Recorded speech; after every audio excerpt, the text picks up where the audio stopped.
Have you ever been questioned just because of the color of your skin, even when you did everything right? At JFK International Airport, amid hundreds of people preparing for summer flights, the Sterling twins, Jordan Sterling and Jailer Sterling, recent graduates of a prestigious Manhattan private school, were stopped at the boarding gate, all because of a smudge on their passports. Not because they were wrong, not because they were disruptive, just because they weren't like the rest of the passengers in first class. As the staff refused to recheck and the boarding door slowly closed, amid the loudspeaker and skeptical looks, Jordan exploded. Jailer, the calmer one, said only one sentence, as if she already knew what would happen. "It's not over. Jordan, we escalate. One call, one decision from the 58th floor of Sterling Global Tower." And minutes later, all Stellar Air flights were suspended indefinitely. If it were you insulted in front of hundreds of people, but with the power to bring an entire airport to a halt, what would you do? Join me as we embark on the story of black twins denied boarding, until their phone call to CEO Dad pulls the plug on flights. And don't forget to like, share, and subscribe, because this is where justice doesn't need screaming, just the truth. The New York morning was like a burnished sun. The glass buildings around JFK International Airport reflected a cold, luxurious light, the kind that only this city could offer. Amid the throngs of passengers with suitcases and coffees, two young faces walked side by side. Jordan Sterling and Jailer Sterling, twins who had just turned 18. They dressed simply light linen pants, white t-shirts, sneakers, but there was something else about their walk. Confident, not arrogant, like the kind of kids who grew up rich, but were taught to say thank you slowly. Jordan had just graduated from Manhattan Preparatory School, an elite school where tuition costs as much as a sports car. He was beaming, his energy bouncing off him, talking about his upcoming trip to Greece. "Ethera's waiting for us, sis. White sand, blue water, no rules." Jailer just smiled, nodding slightly. She spoke less, her eyes more observant. There was a strange stillness about Jailer, the kind that made others lower their voices when they spoke to her. She resembled her father, Damian Sterling, CEO of Sterling Global Aviation, the man who could bring the skies of New York to a halt with a single command. Jordan is different.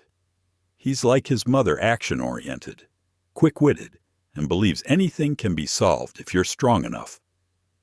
In front of them, the electronic board flashed the words, "Flight 714, Stellar Air Destination, Ethera, Greece. Boarding Gate B24. Jordan whistled softly, pushing his sister's shoulder lightly. "You see, Jailer Flight 714. Lucky number? Luck doesn't exist," she replied evenly. "Preparation does." Jordan laughed. It was a familiar conversation between the two. He fiery, she iceberg, passing through any situation without leaving a trace.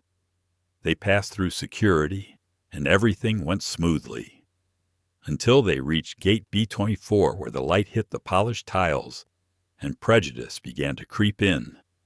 Behind the check-in counter, a blonde woman in a light blue shirt, a name tag on her chest.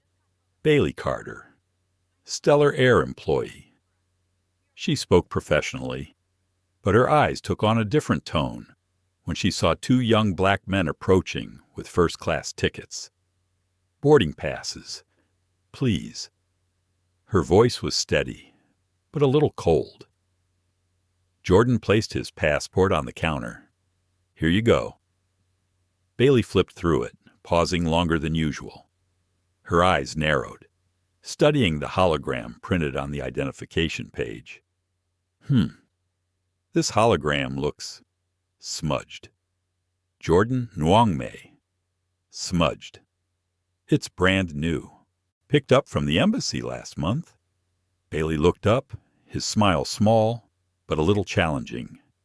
We can't confirm authenticity if the hologram isn't clear. You may have to step aside. The air around him seemed to freeze. Jailer tilted his head, his voice low but clear. Ma'am, these passports were issued directly from the State Department, if you'd like. We can have them scanned through the secure database. Bailey crossed his arms. Not moving. I'm following protocol. Miss. Jordan took a deep breath. He turned to look at his sister, his eyes filled with anger. Protocol? Huh. You mean you're refusing boarding because of a fingerprint smudge? A few passengers nearby began to pay attention. Someone furtively took out his phone to film. The LED light reflected off Jordan's face, highlighting his eyes as they shifted from surprise to anger. Bailey kept his tone the same. Sir, please don't raise your voice. I'm doing my job. It was a moment when the excitement of youth cracked, giving way to an emotion that was hard to name, humiliation wrapped in politeness. Jailer put her hand on his shoulder, gently but firmly. Jordan, don't. He turned back, his voice small but harsh. She's humiliating us, Jay, and she's recording every word we say. She was right. Next to the counter, a passenger had started a live stream. In today's world, justice doesn't wait in court. It's delivered in 30-second clips. Jordan see it, chat quai, balo. You think Dad would let this slide? That's not the point. Jailer Jap. The point is how we respond. Bailey looked at the two of them as if she were watching a play she was directing. She pressed the button to call for assistance, and a voice came through the loudspeaker supervisor to gate B24, please. From the distance, a middle-aged man in a gray suit approached Carl Henderson, the shift manager. He exchanged a quick word with Bailey, then glanced at the twins. Problem here, Bailey replied. Possible passport issue, hologram distortion. Carl nodded, not bothering to check. Better safe than sorry. Hold them for verification.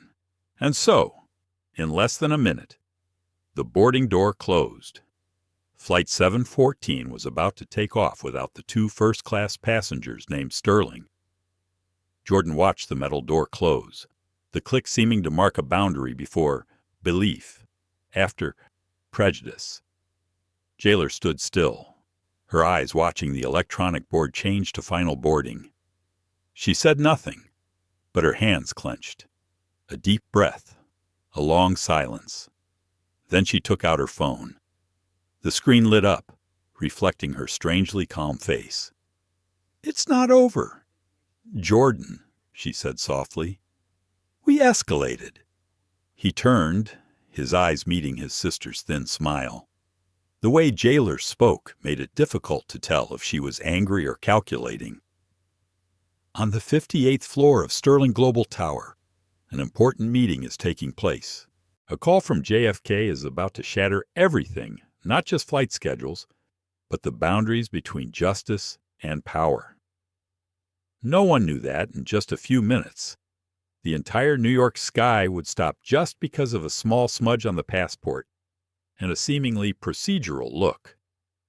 Gate B24 at JFK International Airport was strangely quiet.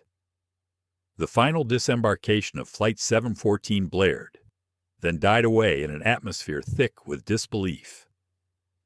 Jordan Sterling's dark blue passport lay open on the glass counter, its photo page reflecting the white light from the ceiling. The clerk, Bailey Carter, tilted her head and looked at it with the look one might reserve for an object of unknown origin. The hologram's smudged, she said, her voice even and cold. I can't clear this without verification. Jordan frowned, trying to contain his irritation. Smudged. That's absurd. It was issued 3 weeks ago. Bailey Nunvai. Could be tampered with. The words changed the mood. In the crowd waiting in line, a few eyes turned to them. A pair of black twins, first class, standing before a white agent who suspected them of forging their documents. A familiar scene in modern America, except it was happening in the most ordinary of moments. Jailer gently touched his shoulder. "Jordan, calm down." Then she looked at Bailey, a small smile, but her eyes never leaving. "Ma'am, these passports are legitimate. You can scan the chip, or verify them through TSA's system. That should clear everything." Bailey looked at the girl for a moment, then replied, "Ma'am, I'm not required to scan every passport. If it looks suspicious, I can hold it." Jordan laughed, a dry, heavy laugh. "Suspicious, because what it belongs to me." Bailey looked at him as if he had just said something ridiculous. "Because it doesn't look right, sir." Behind, a middle-aged man began whispering to his wife. "That's the problem these days. You give kids too much privilege. They think they're untouchable." The sound wasn't loud, but enough for Jordan to hear. He turned his head, his eyes darkening. "You got something to say." Sir Jailer stepped forward, between the two, her voice low. "Jordan, stop. She wants you to lose it. She knew that. Situations like this were never just about a passport. They were a test of how one maintained dignity when questioned in public." Bailey didn't seem fazed. She was in control. "I'm going to call my supervisor." "So noi. Bam Newt Intercom. Gate B24 requesting supervisor clearance." Her voice was even and professional, but in her eyes was something colder than procedure. A belief that she was right, because she was following the rules.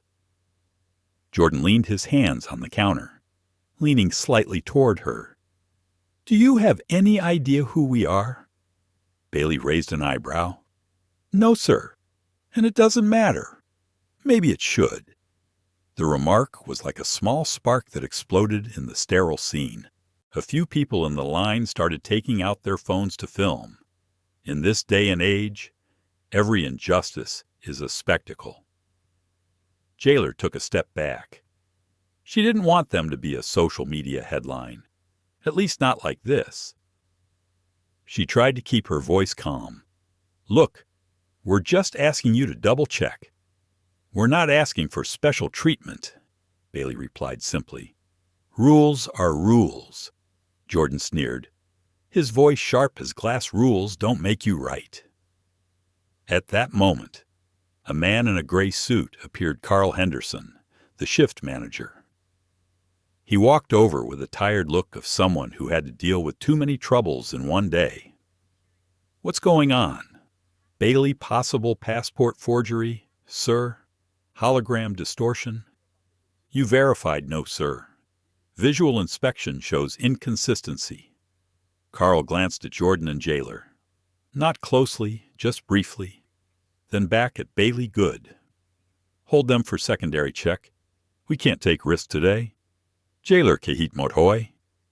"Sir, that's not necessary. We can confirm identity through TSA Secure Flight. It'll take seconds." "Carl Giote." "Ma'am, we're done here. Step aside." Then he turned to the security guard. "Close the gate." There was a mechanical clank as the boarding door closed. The light turned red. Flight 714. The flight they had been looking forward to all summer was about to take off without them. Jordan looked at the cold steel door, then turned to Bailey. "You're making a mistake. If that's true. Kojap. You can file a complaint later." Each word fell like a hammer. Cold, hard, indifferent. Jailer said nothing. She just looked at the woman and realized that the scariest thing was not the hatred, but the belief that she was doing the right thing. Outside the window, the plane began to taxi. Jordan clenched his fists, his face red, his breathing rapid. "We're not walking away from this, Jay." She looked at him, her eyes strangely calm. "No," she said softly. "We're not walking away. We're walking above it." That made him pause. She pulled her phone from her coat pocket and dialed a familiar number. The screen showed her father's name, Dad, Damian Sterling. Bailey still didn't realize it. No one in B-24 knew that in a few minutes. They would be at the epicenter of an earthquake that would paralyze the entire airport. The call connected. Jailer's voice was still low, even polite, but every word carried the weight of a signed sentence. Dad, it's us. Flight 714. They denied us boarding. They said our passports look fake. There was a long silence on the other end. Then Damian Sterling's low, slow voice rang out. Stay where you are. No further questions. No explanation. Call ended. Jordan looked at his sister. He's mad. Isn't he, no? She replied. He's calculating. Bailey folded the passport and set it aside. You'll need to wait at the security office. Jailer just smiled. Light as the wind. No, ma'am. We'll wait right here. She knew. Everything was about to change. Not just for her, but for everyone standing in this seemingly innocent moment. The electronic board behind us began flashing the message, Final call. A light breeze blew through the boarding area, bringing with it the chill from the air conditioning and a strange feeling, like the one before a storm. Bailey looked at the two brothers and shook his head. Suit yourselves. Jordan leaned against the pillar, arms crossed, half smiling, half defiant. You'll remember this day. Bailey. She did not answer, just turned away and continued working. A minute passed, then 5. On the screen. New text appeared, Operational Directive Alpha. All flights temporarily grounded. The loudspeaker sound echoed throughout the station, a steady artificial female voice. Attention all passengers. Due to an operational directive, all Stellar Air flights departing from JFK have been temporarily suspended. Bailey looked up. She looked around, confused. People were whispering. Her eyes returned to the two people standing silently by the gate. Jailer looked at her, saying nothing. Just his eyes calm to the point of being frightening. Justice, sometimes, doesn't need shouting, just silence and letting the system collapse under the very rules it worships. As the electronic boards changed colors and planes turned on the runway, people began to stir. Little did they know, the storm wasn't caused by the weather. It was a single phone call, initiated at Gate B-24.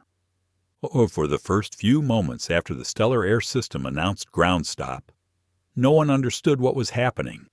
Staff froze, passengers panicked, and the loudspeakers blared and then abruptly cut off. Only 3 people at Gate B-24 remained in their seats. Bailey Carter, Carl Henderson, and twins Jordan and Jailer Sterling. Bailey frowned, eyes glued to the computer screen. System glitch. Carl shrugged. Probably. It will fix it. But his eyes quickly shifted to the 2 young people before him, who remained silent, not saying another word. Something about their composure made him uneasy, especially the girl. Jailer. We didn't cause this, Jordan said softly, but his voice was cold. You did, Carl sighed, the sigh of someone accustomed to ignoring mistakes.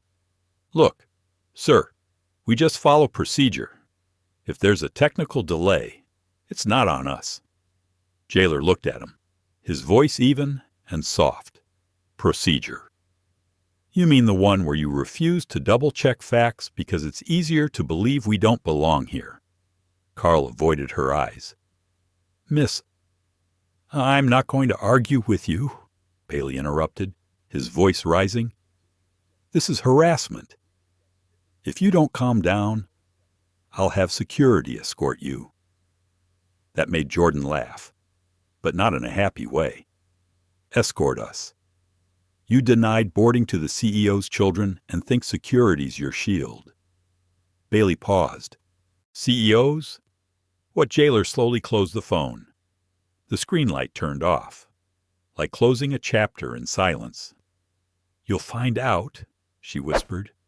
Carlick Bailey. Boy Roi. What's that supposed to mean? But before anyone could answer, the loudspeaker came on a security guard's voice from the control room. Attention all gates. By executive directive, all Stellar Air operations are temporarily suspended, pending review. Please await further instruction. The sound echoed throughout the station, bringing with it a long silence, as if a storm had just passed before anyone realized the extent of the damage. Bailey looked around, then back. This can't be real. Carl squinted, dialing the intercom, but all he got was a busy signal. Outside the window, Flight 714 was turning back to the parking lot. A passenger in the line shouted, "They're canceling the flight." Chaos spread like wildfire.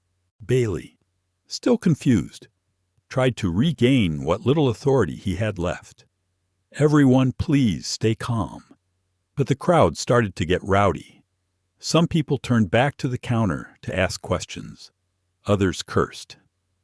In less than 5 minutes, the Stellar Air boarding area was a cloud of tension. Everyone wanted to know the reason. No one was listening. Jailer remained standing there, unmoving. Jordan turned to his sister, his voice low. You really called him? Didn't you? I did. And he grounded everything. He grounded the system that humiliated his kids. Cool, Japke. That's how he operates. Carl was confused. Wait, are you telling me your father as jailer looked up, her eyes meeting his? Damian Sterling, CEO, the name on your paycheck. Carl took a half step back. Bailey stared, his mouth opening as if to say something, but no words came out. The shift in power was not loud. It was quiet, but sharp as a cold wind cutting into skin. Those who once had the power to give permission now stood before those who did not need anyone's permission. A technician ran up and whispered in Carl's ear. His face paled. He said, the order came directly from Sterling Global Tower. All flights grounded until further notice. Bailey turned away, gripping the edge of the counter as if to keep from shaking. Jailer gently walked over, his voice still polite. Now, Ms. Carter, would you mind handing back our passports? Bailey slowly opened the drawer, placed the 2 passports on the table, but did not dare to look straight. I was just doing my job. Jordan picked up the passport, his voice no longer angry, just cold. That's what they all say. Carl tried to regain his professional composure. Listen, I'm sure this is all just a misunderstanding. Jailer interrupted. No.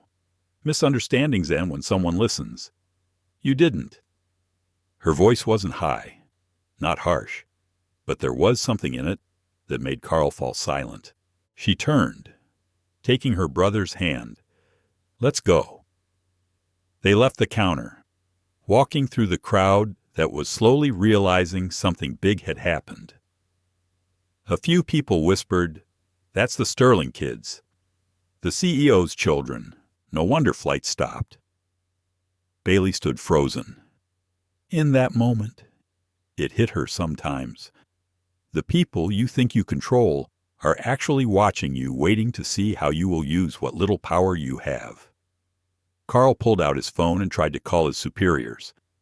Head office, Carl Henderson from JFK. We've got a situation.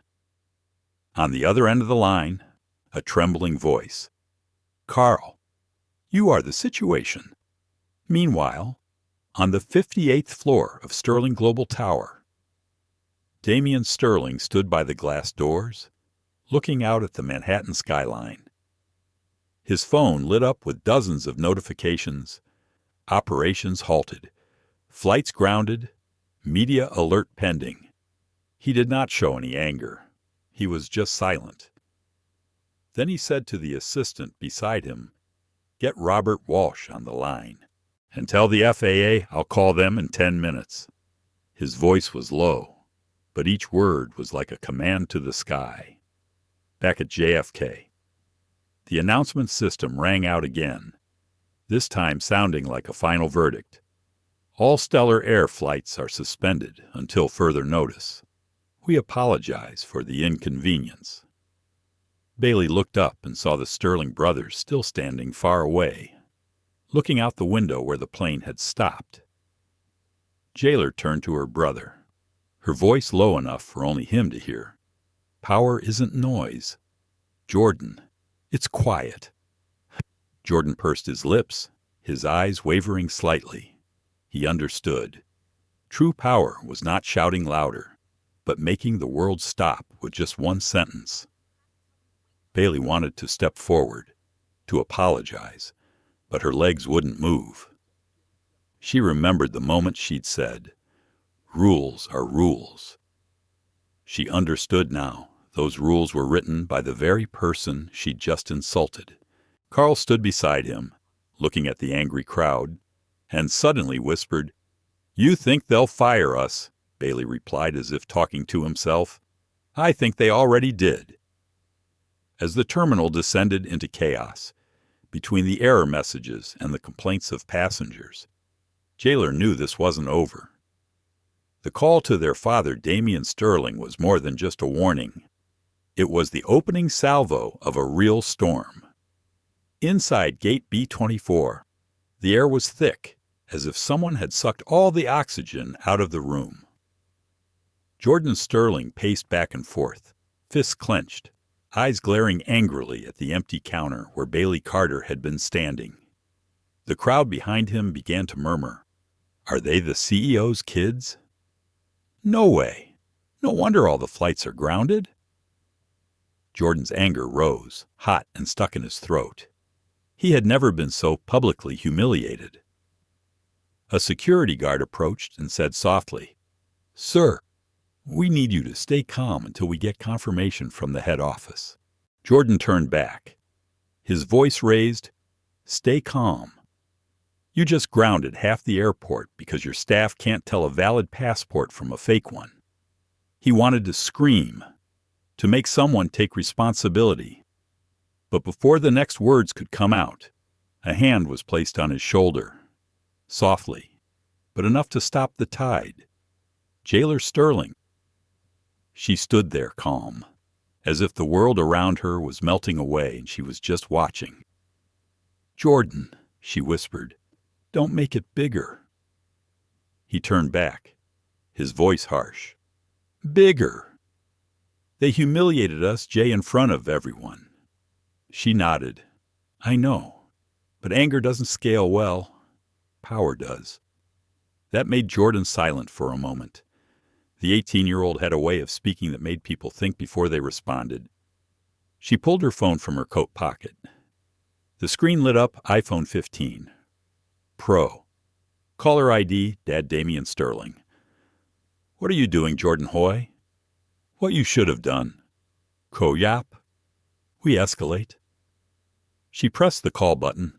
On the 58th floor of Sterling Global Tower, Manhattan. Large glass conference room. Dark wood floors.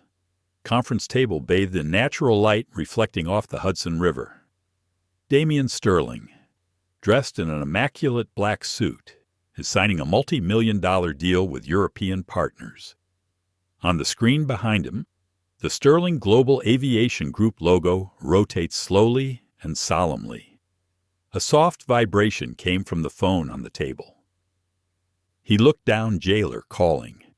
He rarely took calls during meetings, but this time, something made him stop. He raised his hand. "Excuse me." He left the table and walked to the window. "Jay, everything all right?" Jailer's voice was strangely calm. "We were denied boarding. Stellar Air, JFK, Gate B-24. Damian paused. "Denied why?" Bailey Carter said the hologram on Jordan's passport looked smudged. Supervisor backed her. They closed the gate, publicly. On the other side, he was silent. Not a sound. Jailer continued. I told Jordan not to react. But I'm telling you now it's not over. Dad. Damien looked down at the New York sky below. A stellar airplane was preparing to take off from a distant runway. He closed his eyes. Stay put. Don't speak to anyone. Then he hung up and returned to the conference table. The partner asked, Everything okay, Mr. Sterling? He replied briefly, No, and it won't be for a while. 3 minutes later, a coded internal call came through from Stellar Air's Queens Operations Office. On the line was Robert Walsh, the company's COO, in a meeting with the operations team. Robert, Mr. Sterling. Good morning, ground. Every Stellar Air flight departing JFK, effective immediately. Damien's voice was low, even and devoid of any emotion. Robert could hardly believe his ears. Sir, that's hundreds of flights, thousands of passengers. The cost, Damien Gatloy, is what happens when the people carrying my name are humiliated by the company I built. There was a long silence. Then Robert said softly, Understood. Just 1 minute later, Operation Directive Alpha was activated, the highest level administrative command in Sterling Global's commercial flight system, on the electronic board at JFK. The messages flashed red. All Stellar Air flights grounded per executive directive. At gate B-24, the noise turned to silence. Bailey looked up, his face pale. Carl Henderson picked up the phone, his voice trembling. They grounded everything. Jailer was still standing there, phone in hand, eyes looking out the window. Jordan was breathing heavily, looking around, only able to say one sentence. He actually did it. She turned to him, her voice low. You wanted justice. He gave you a storm. Bailey approached, stammering. Ma'am, sir, we didn't mean to. Jailer turned around, his smile slightly sad. You didn't mean to, but you did. The sentence was as light as a breath, but in the air thick with panic, it rang like a verdict. The ceiling lights flickered. The phone rang continuously. People started talking and pointing. A technician ran over. The tower just froze all departures. We're in a complete lockdown. Carl turned to Bailey, his voice hoarse. You better pray this isn't what I think it is.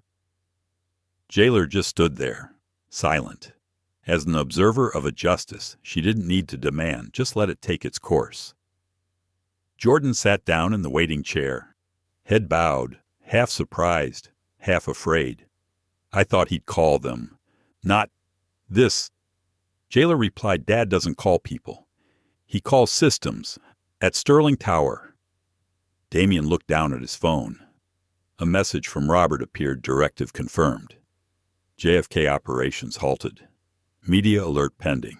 He hung up, turned back to the window, his voice low, as if talking to himself.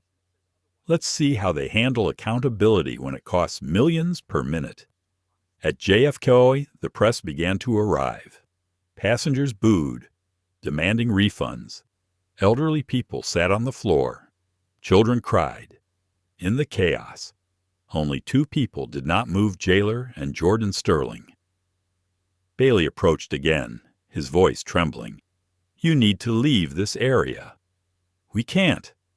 Jordan looked up, his eyes no longer angry, but empty. You already grounded everything. Where would we go? Bailey was speechless. Jailer turned, his voice so low it was almost a prayer. This isn't victory. Jordan, this is collateral damage. He was silent. In his eyes, the image of his father appeared, the man who could make the sky stop, just to protect the honor of his 2 children. And in that moment, Jordan understood something he had never thought of in his entire life.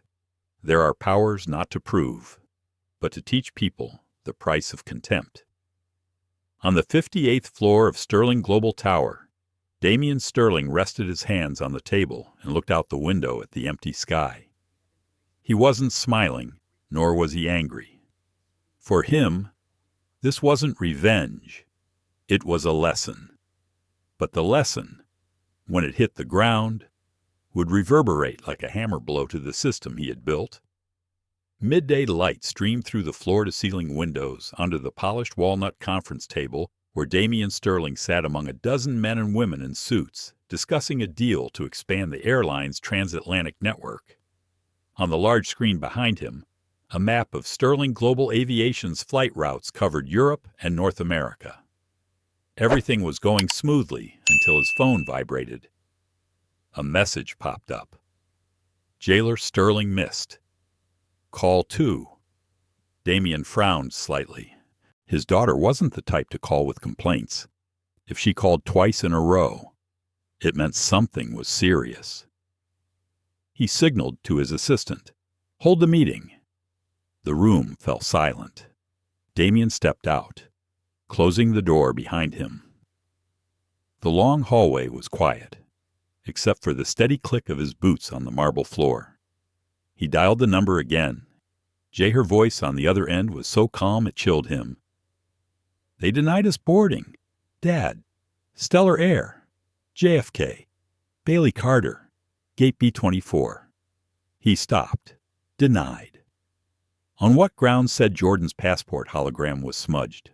Supervisor supported her. They closed the gate. Everyone saw. There was a pause. Damian could hear his daughter's breathing through the phone, even slow, controlled, just like he'd taught her. "We stayed calm," she continued, "but you should know." Damian nodded, even though she couldn't see. "I do. It's not over. Dad." Then the line went dead. He stood for a long moment by the glass wall, where Manhattan stretched out below him like a web of power and money. From here, he could see the sky where dozens of stellar airplanes were still lining up to leave New York. His eyes gradually changed from calm to cold. He picked up the phone and called Robert Walsh, SCO of the group. Robert picked up almost immediately. "Morning. Damian." "Robert," he said, his voice low and steady. "We have a situation at JFK." "Yes. Sir, Gate B-24. Stellar Air staff denied boarding to Jordan and Jailer Sterling, claimed passport tampering. On the other side," Robert was silent for a few seconds. "Sir, those are your kids. That's not the issue. Damian Jap. The issue is culture." Robert swallowed. Understood. Damian looked out at the sky, his voice low. Like a cold wind creeping through glass ground, every stellar air flight departing JFK. Effective immediately. Robert thought he had misheard. "Sir, that would... It's an executive order. No flight leaves the ground until I say so." The words were not loud, but they had the weight of metal falling to the floor. On the other end of the line, Robert softly replied, "Understood, Mr. Sterling." Within 10 minutes, Stellar Air's central system in Queens received the code Alpha Ground Stop. All planes preparing to take off from JFK received the message, "Halt operations. Taxi back to gate." On the airport's giant electronic board, each green line turned red. Operational Directive Alpha, all flights grounded. The speaker sound rang out, steady and cold. "Attention, passengers. All stellar air flights are temporarily suspended due to an operational directive. At Gate B-24, Bailey Carter clutched her phone in her hand, eyes wide. "Oh my God!" Carl Henderson, the shift manager, was calling everywhere, but no one answered. "The system's locked. They've frozen our access." Bailey looked out the window, where the plane that had just pushed back was now stationary, the pilot out of the cockpit. She stammered, Did we do this? From a nearby bench, Jailer Sterling looked up. She said nothing, just looked. A cold look, but not hateful. Jordan, sitting next to him, chuckled. Dad doesn't talk much, but when he does, he leaned back in his chair. The world listens. On the 58th floor, Damien received a call from the FAA, Federal Aviation Administration office. Mr. Sterling, we're getting reports that all your flights at JFK have been grounded. Is that accurate? It is. We need a reason for the record. The reason? Damien Noy. Sham. His integrity. The other end of the line was silent. No one asked further questions. 15 minutes later, the media began to pick up the news. Stellar Air shuts down JFK operations due to internal directive. News channels jostled for red headlines. Entire Terminal B frozen after CEO's executive order. Who are the Sterling twins? In the conference room, Damien's partner was still waiting. Someone asked quietly, "Should we continue the signing?" "Mr. Sterling." Damien turned back, his voice low and calm, as if he had just pulled the pin from a bomb.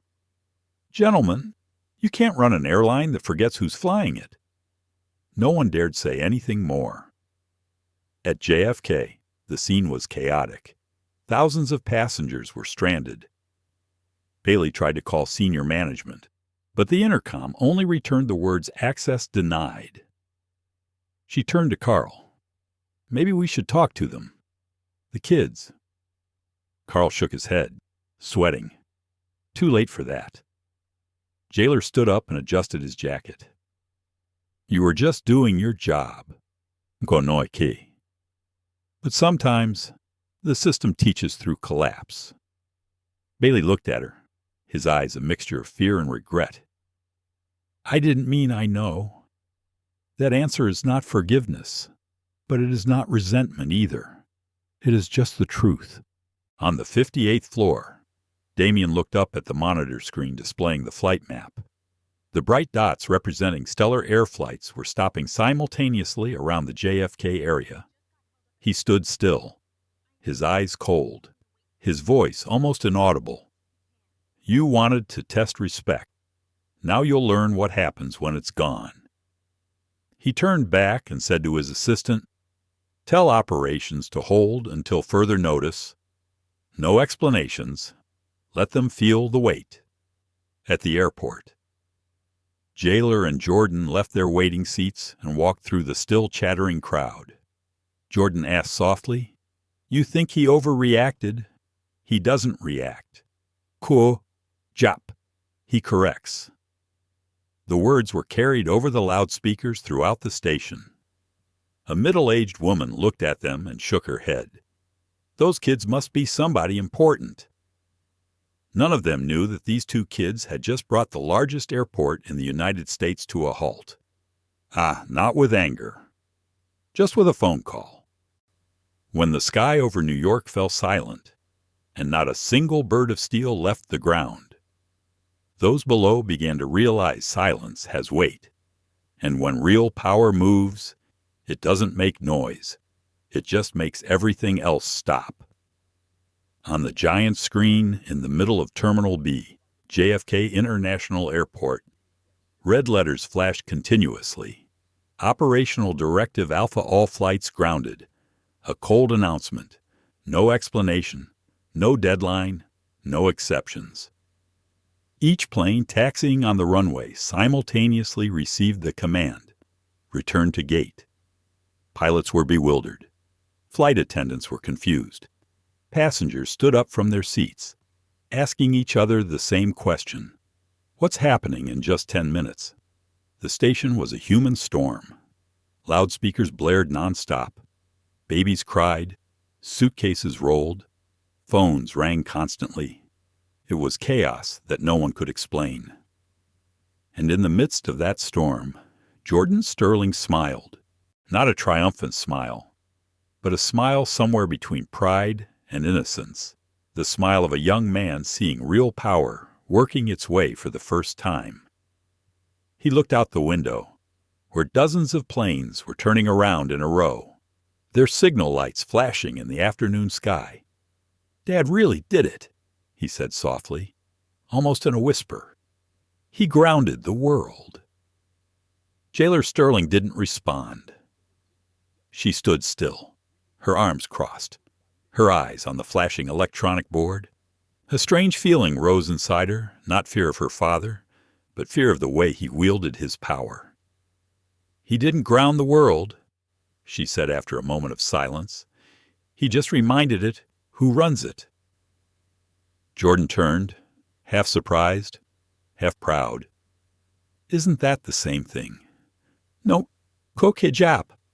One teaches, the other destroys." As they were speaking, a group of angry passengers walked towards the Stellar Air counter. The middle-aged man's voice rang out. "We've been sitting for hours. Who's responsible for this mess?" Bailey Carter, her face pale, stood behind the counter. She tried to keep calm, but her voice was trembling. "Sir, we just received the directive. We're waiting for updates from headquarters." The man slammed his hand on the table. "Then call your headquarters." "We can't. Konoike. Our system's been locked out." The whole station fell silent. People were beginning to understand. What was happening was not a technical error. This was an order from so high up that no one dared to ask why. Carl Henderson ran over, sweating, looking at his phone and whispering, "It's confirmed. Sterling Global shut us down. Every flight, every terminal." Bailey turned to look at the two young people sitting in the corner of the room, Jordan and Jailer, and understood. She dropped her hands and whispered, "Oh God, it was them." Jordan looked up, a hint of complacency in his eyes. "Not us," he said. "Our father." Bailey ducked her head. No one had taught her how to react when the person she had just insulted was the son of the man who owned an airline. She felt small, almost transparent, in the midst of the chaos. Jailer looked at her, his eyes calm. "You didn't know. Ko Noi. But that doesn't make it right." Bailey nodded slightly, his eyes filling with tears. "I was following protocol. That's what everyone says," Jailer replied, her voice so soft only she could hear it, "until the protocol fails them." Outside, on the runway, dozens of planes were stationary. The pilots in the cockpits looked at each other silently. No one knew what to do. A technician stood by the fuel truck, looked around, and asked quietly, "Who has the authority to stop JFK?" The colleague replied, almost in a whisper, "Only one man, Sterling, inside the terminal." The phone network was overloaded. People were calling their loved ones, their airlines, and the press. The news began to spread. On Twitter, the hashtag Russia grounded by Sterling climbed to the top within 30 minutes. CNN sent reporters to broadcast live from Terminal B. The anchor said over-the-air sources confirm that Damian Sterling, CEO of Sterling Global Aviation, has issued an executive order halting all stellar air operations at JFK, allegedly in response to an incident involving his children. The camera pans over Gate B-24. Jordan and Jailer come into view, with red text reading "All flights grounded" behind them. Jordan realized and smiled slightly. "We just made the news." "No, Jailer Jap. We just made a statement, and I'm not sure it's the right one." He was silent. His smile faded. Several passengers began to hurl accusations at the two. "So it's because of them rich kids ruin everyone's day. This is unbelievable." Jailer did not respond. She stood up and said only one sentence. "Let them speak. They're not wrong to be angry." Jordan looked at his sister, annoyed. "Why are you defending them?" "Because we started a fire." "Ko Jap." even if we didn't mean to." He was silent. The initial spark of excitement in his eyes now turned to a heavy truth. Power didn't just bring justice, it also brought consequences. On the 58th floor of Sterling Global Tower, Damian Sterling was still standing by the glass door, phone in hand. On the other end of the line was Robert Walsh. "Sir, the FAA is asking for a statement. Media's running with it.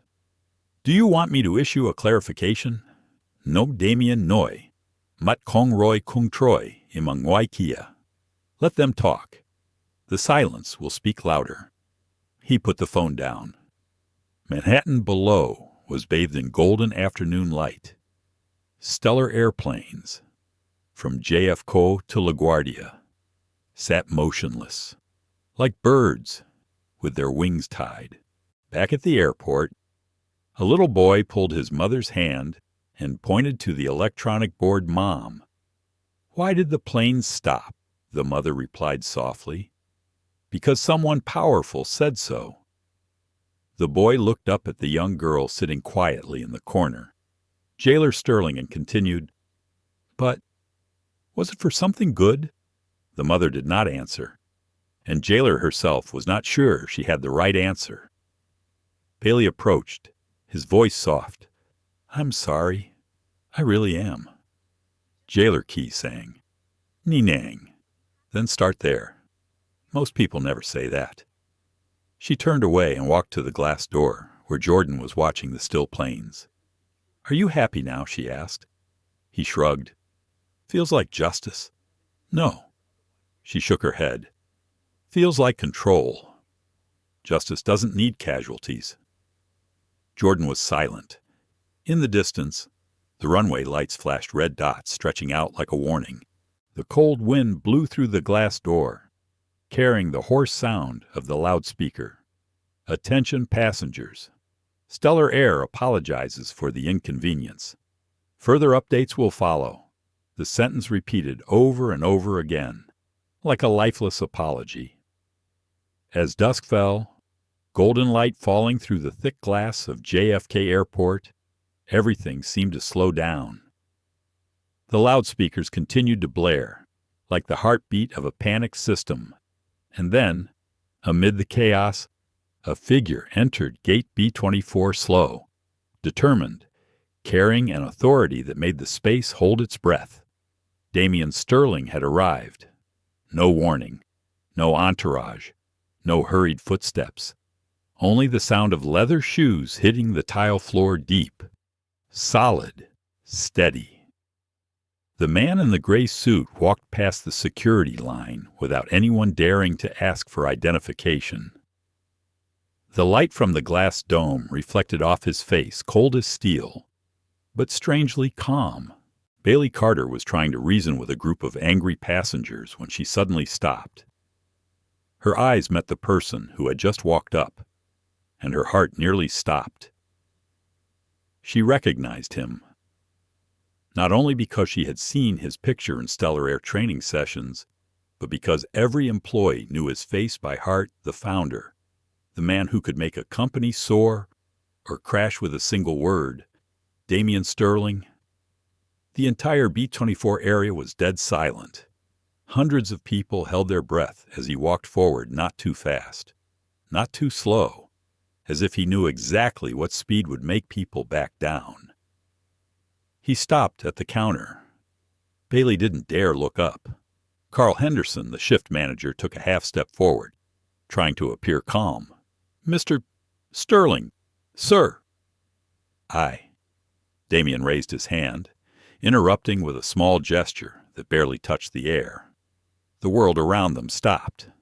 The two dark blue passports lay open on the counter. Damian picked one up and flipped the page. He stared at it for only 3 seconds. His eyes flicked to the hologram. Then he closed it and set it down. "Valid," he said, his voice low and cold, issued through diplomatic channel, unquestionably authentic. Bailey bit her lip. Carl tried to smile. "Sir, there must have been a misunderstanding." Damian turned, his gaze leaving the words hanging in the air. "No, Mr. Henderson. Misunderstanding is when information fails. This," he inclined his head toward Bailey, "is a failure of character." The air was heavy as lead. No one said anything more. Damien continued, his voice even, as if reading a report. "Ms. Carter, you denied service based on assumption, not evidence. You embarrassed 2 customers publicly. You acted out of bias, not policy. Bailey run Raby. I followed protocol." "Protocol," he repeated, his voice colder. "Protocol doesn't ask you to humiliate people. It asks you to think." He turned to Carl. "And you, Mr.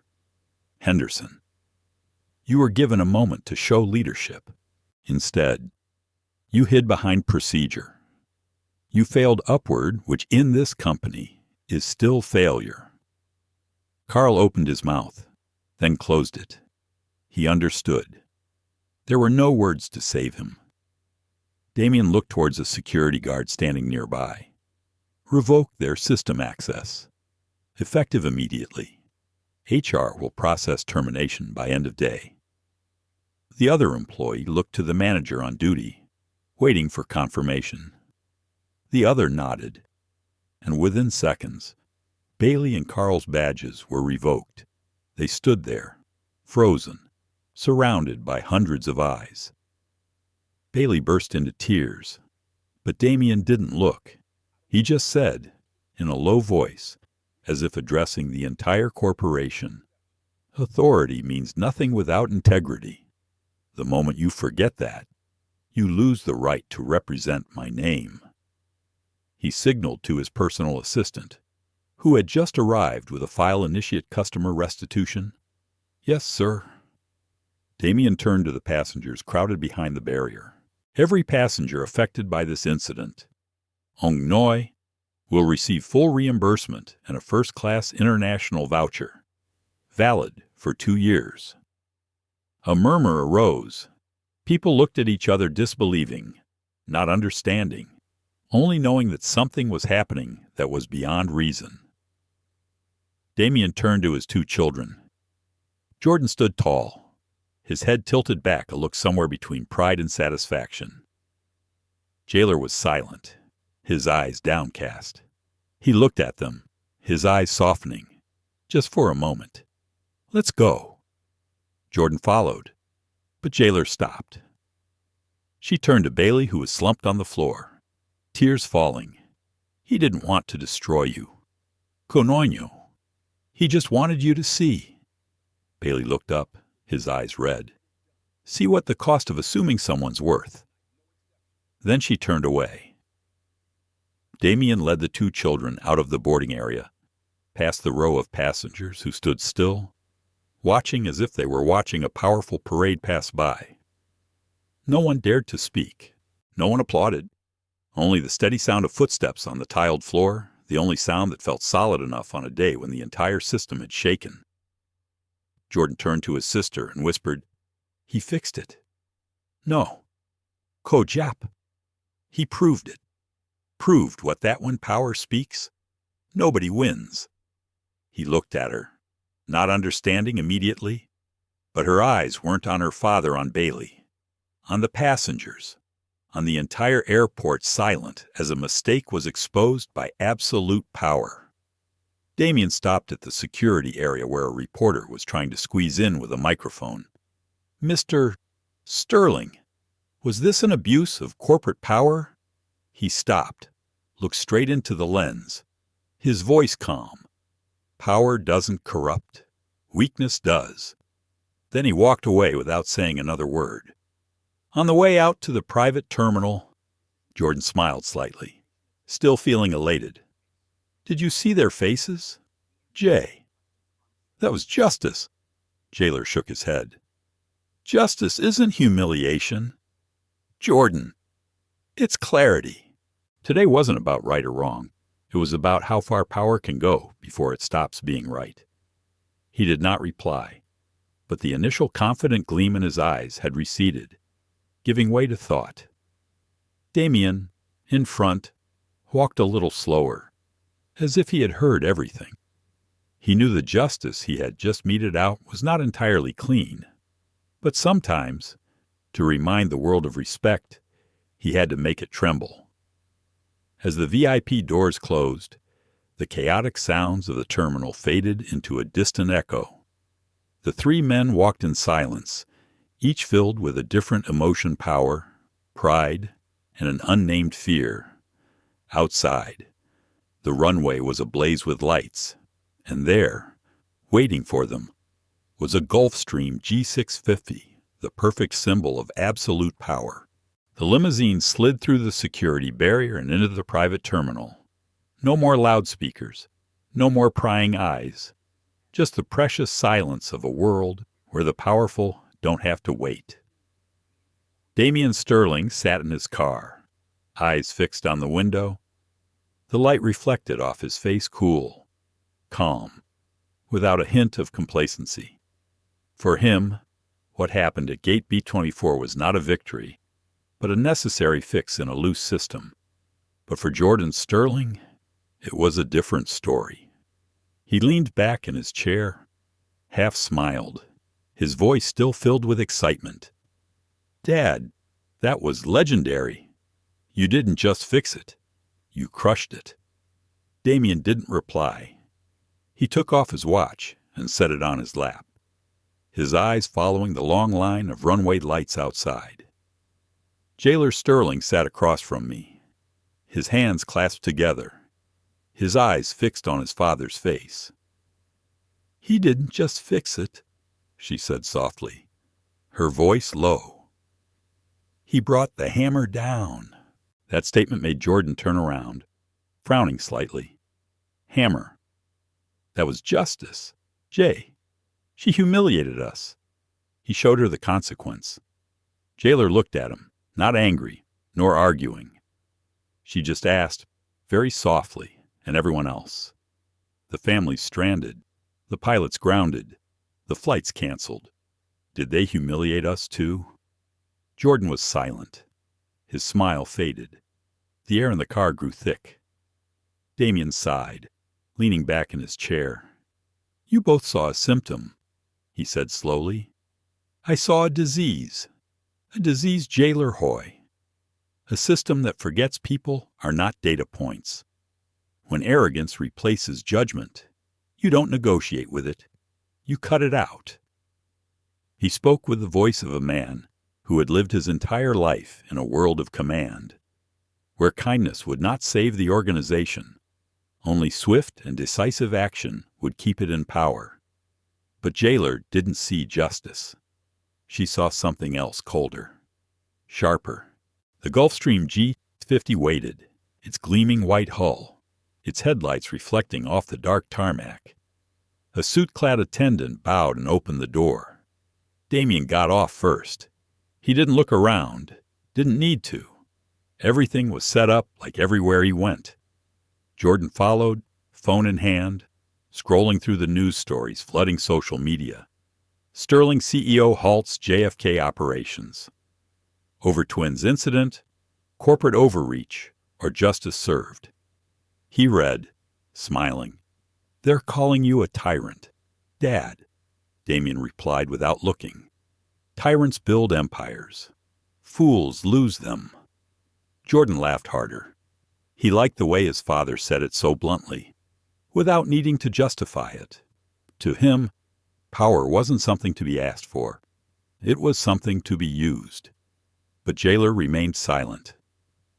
She paused on the steps, looking down into the distance where stellar airplanes still sat motionless on the runway, their warning lights flashing red in the night. In that light, she saw images of thousands of tired passengers waiting, nervous airport staff, and Bailey the blonde girl being escorted out of the terminal. No one mentioned them. No one cared, and that was what scared her. The cabin was so quiet that you could hear the distant roar of the engine starting up. A flight attendant poured Damian a glass of wine, but he only sipped it and put it down. Jordan leaned back in his chair and laughed. You know what people are saying online? They're calling it the day the sky stopped. Sounds kind of cool, right? Damien glanced over. If it sounds cool, it's probably wrong. He shrugged, not answering. Jailer turned his head to look out the window, where the inky sky reflected the lights of the city below. You taught us to stand up for what's right. Ko noi cham. But what if standing up means stepping on others? Damien looked at her for a long time. His eyes were no longer cold, but had a subtle sadness. Then make sure your foot is clean. That answer made them both silent. The plane lifted off the runway, lifting off as easily as a breath. From above, JFK Airport was just a giant dot of light in the darkness, silent, numb, and terrifyingly beautiful. Jordan looked down and said softly, "It's beautiful," Jailer replied, his eyes still glued to the scene. "It's broken." He turned away, not understanding. She continued in a small voice, "You can't call it victory if the world had to stop moving for it." Jordan didn't respond, but his eyes wavered slightly. Damien remained silent. He knew Jailer was right, but he also knew that in the real world, one could not afford to be weak until justice was served. He had restored his son's honor, but perhaps he had lost something greater balance. As the plane reached a steady cruising altitude, the cabin lights dimmed. Damien opened his laptop and reviewed the preliminary damage report from the operations team. More than 200 flights delayed. Estimated losses in the tens of millions of dollars. He didn't frown. He just took a sip of water and typed a short email. To all department heads, reinforce ethics training. Review all customer-facing operations. No compromise. He sent it, then closed his laptop. Jordan leaned back, his voice soft. "Dad, you didn't just ground planes.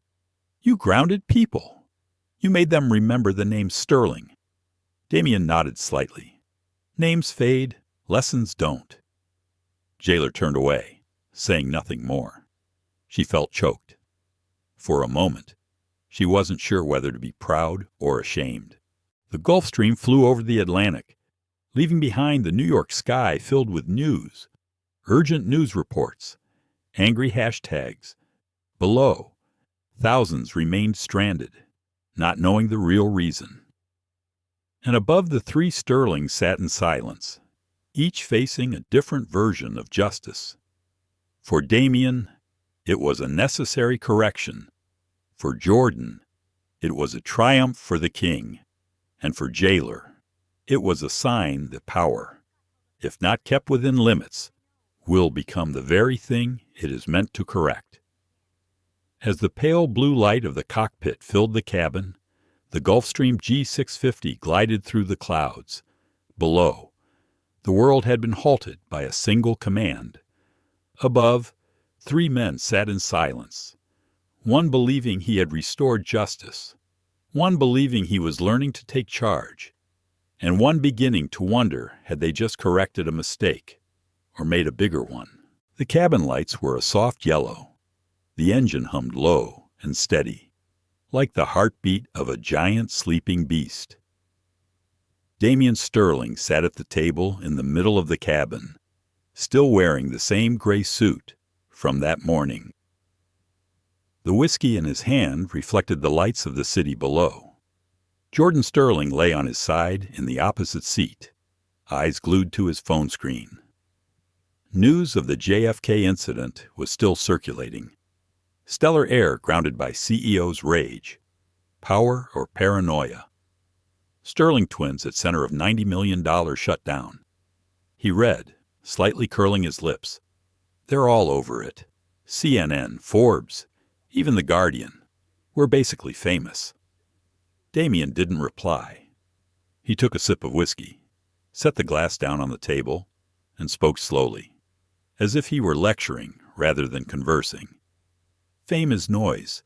Jordan, power is silence. Learn the difference. Jordan smiled slightly, tilting his head. Silence. Dad, you just silenced an entire airport. That's not subtle. That's biblical. Damien looked at his son, his eyes deep and cold. Power is not a hammer. Jordan, it's a scalpel. The room fell silent. The engine hummed again, steady and distant. A scalpel, Jordan Hoy. You mean like precision? Exactly. Damien Jop. Jongthap. A hammer smashes. It leaves ruins. A scalpel corrects. It cuts only what must be cut clean. Necessary. Deliberate. Jailer, sitting by the window, looked out where the black sky was split in two by the lights from the plane's wings. But you didn't use a scalpel. Dad, Konoike, you grounded 1,000 flights. You made innocent people suffer. Damien turned, his gaze softening, but his voice remained as steady as steel. Sometimes, a system needs shock before it can heal. Do you think they would have learned if I just wrote an email? Jailer was silent. She knew he was right in the corporate world of airlines. Apologies never change culture. But something still bothered her. Maybe. Konoi. But shock therapy can kill the patient too. Damien leaned back in his chair slightly. You're assuming the system is fragile. It's not. It's arrogant. And arrogance doesn't respond to kindness. It responds to collapse. Jordan chuckled softly, half agreeing, half gloating. I'm with Dad on this. Sometimes people only learn when they lose. Jailer turned to her brother, her eyes soft and sad. Then we just became the lesson, not the teachers. The statement made Jordan silent. Damien propped his arms on the table. His gaze turned to the window, where the city lights still flickered like live circuits. You think I enjoy doing that, Ong Hoi, Jongthap. You think I wanted headlines, or chaos no jailer Jap. But you believed chaos was the only way to restore order. He looked at her for a long time, then nodded slightly. That's the curse of leadership. Jay, the world never thanks you for doing what's necessary. They only blame you for doing it loudly. She was silent. There was no arrogance in his voice, only weariness. But, Ong Noi Tiep, there's a fine line between making a point and making a mess. I might have crossed it. We'll see. Jordan smiled softly. Dad, they'll get over it. People forget fast. No, son, Damien Noi, Kelak Jiao. They don't forget. They forgive when it's convenient, and they weaponize when it's not. There was a long silence. The flight attendants brought food, a simple dinner steak, salad, and wine. No one touched their chopsticks. Jailer looked at his father, then asked in a small voice, Dad, was this really about us? Damien stopped, not looking at her. It started with you. But it wasn't about you. Then Vakaigi respect. Ong Jap. They humiliated you because they thought they could, not because they were right. That's the problem with unchecked systems. They forget who keeps them alive, Jailer said softly. But if we destroy the system to fix it, what's left to live? And Damien didn't answer right away. He looked at her for so long that the air in the cabin froze. You're not wrong, Ong Noi Cham. But sometimes you need to remind the system what fear feels like, so it can remember empathy. Jordan tilted his head and smiled. You make it sound poetic. Dad, like you're curing cancer. Damien smiled faintly. In a way, I am, just not the kind that grows in the body. He stood up and walked towards the sleeping compartment, stopping before entering. You two should rest. Tomorrow. The headlines will be worse before they get better. That's how truth works. It burns before it heals. Then he was gone. The door closed behind him, leaving the two children in the dim light. Jordan looked on and smiled softly. You know what I think, Jay? He's the only man I know who can end the world and call it a lesson." Jailer didn't smile. She looked out the window, where the sky stretched out like an endless black canvas. "He thinks he's holding a scalpel, Ko Noi, but from down there, it looked like a hammer." Jordan sighed, leaning his head back. "Maybe you're right. But if the world keeps swinging at us, maybe we need a hammer." Jailer turned to him, her voice low but firm.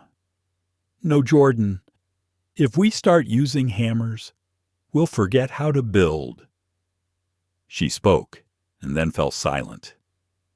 The steady hum of the engines continued a reminder that even though they were flying high, what they had just done still weighed heavily on the ground. In the back of the cabin, Damien sat alone. His laptop lit up, the news ticker running Sterling Face's backlash. He watched the screen, but his eyes wandered. Part of him believed he had done the right thing, but another part, deeper, quieter, wondered. Was the lesson today for his staff or for himself? He spoke softly, just loud enough to be heard. "Power is not a hammer, but sometimes it feels easier to swing." As the Gulfstream G650 glided silently across the Atlantic, leaving the lights of New York City behind, the world below began to move. In a hidden corner of JFK Airport, a tired baggage handler opened his phone and typed a few lines on Reddit, not knowing that a single post would shake an empire. The status line was only 14 words long. CEO grounded JFK because his kids got denied boarding. Billionaire tantrum at its finest. No pictures, no sources, just an eyewitness account. But the internet doesn't need proof. It just needs a tasty suspicion. Less than an hour later, the post climbed to our all, was shared on Twitter, Facebook, and then jumped to news forums. Post titles began to spring up like mushrooms after a rain. Forbes Sterling's ego trip costs $90 million in grounded flights. The Guardian, an airline held hostage. How one CEO stopped the sky. New York Post, Daddy's Little Flyers billionaire twins caused JFK shutdown. And in just 12 hours, the name Damien Sterling was no longer just a symbol of power, but became the headline of collective anger. Across the ocean, the Gulfstream landed in Ethera, Greece. Damien stepped off with his usual composure, but when his assistant handed him the iPad, his face immediately darkened. On the screen were dozens of news alerts, analysis videos, and thousands of comments flooding the screen with the words, "Boycott Stellar Air Jordan," just waking up from a nap. Squinted over his father's shoulder. "What's going on?" Damien didn't reply. He just showed the screen to his son. He read a few lines, then let out a short laugh. "Come on, Dad." It's Reddit. People post nonsense all the time. But Jailer Sterling wasn't laughing. She saw something else, not a rumor, but a wave of outrage building. It's not nonsense. Jordan Ko Noi Jong Thap.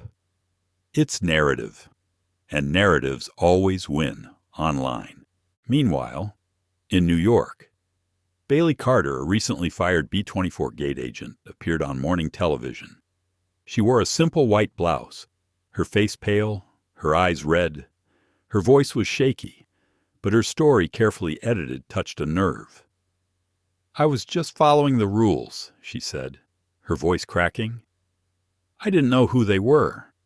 I just saw a smudged passport, and I did my job. But I lost my job. Thousands of others suffered because of a wealthy man's impulsive decision." The host nodded, looked straight into the camera, and said in a low voice, "A story not just about power, but about the imbalance of justice." Bailey tears up. The camera zooms in, and on the other side of the screen, millions of middle-aged Americans, people who have been yelled at by their bosses, who have been belittled for not having power nod in sympathy. They didn't know Bailey had yelled at customers. They didn't know Jailer had tried to be nice. They just saw a girl who lost her job, crying over a billionaire who was 1,000 times richer than her. And that's all they need to choose sides. 3 hours later, the storm was in full swing. Major newspapers ran stories. News channels launched ethics and corporate power. One talk show even invited fired shift manager Carl Henderson to tell the story. Carl, ever the cautious man, tried to remain neutral. But then he dropped a line that sent the interview video to 10 million views in just 24 hours. I've never seen so much fear in an airport over a last name. At Sterling Global Tower in Manhattan, the phones rang incessantly. Robert Walsh, the company's COO, hurried into an emergency meeting where executives were reviewing the damage. A large screen showed a chart of SGA stock, glowing red. We're down 12% since open. Robert Noy, Zhong Kang. That's nearly $3 billion in market value. We need a statement. A PR director suggested. We could frame it as a safety measure. Say it was a system audit triggered by irregularities. Another person immediately objected. That won't work. The public already believes it was personal. We're being painted as an empire of ego. Robert tapped his fingers on the table. Then we don't defend. We pivot. Find compassion. Find damage control. I don't care how, but we need to humanize him. The room fell silent. Everyone knew him was Damian Sterling, the man who had just stopped the sky to correct a mistake. On the private plane, Damian read the news, his face expressionless. Jordan was annoyed. Why don't you say something, issue a statement? Call it fake news. You're the CEO, not a villain in a movie. Jailer looked at his father, then said softly, because he knows silence cuts deeper than apology. Damian looked at her, nodding slightly. Apologies invite argument. Silence invites reflection. Let them talk. The truth will surface.